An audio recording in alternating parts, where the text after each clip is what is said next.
Sindaco di Modena.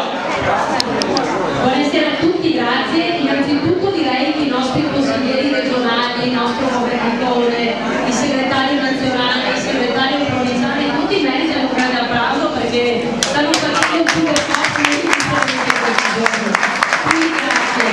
Grazie perché il loro supporto è fondamentale, loro ci stanno aiutando un sacco, anche come amministratori. Io adesso faccio un intervento brevissimo perché ormai vedo che Castagni devo arrivare. Come amministratore, cioè noi come amministratori giornalmente ci scontriamo con un sacco di difficoltà che vedete assurde. Adesso non scendo nel dettaglio, ma le assurdità che incontriamo ogni giorno sono veramente molte, come li incontrano i nostri consiglieri regionali.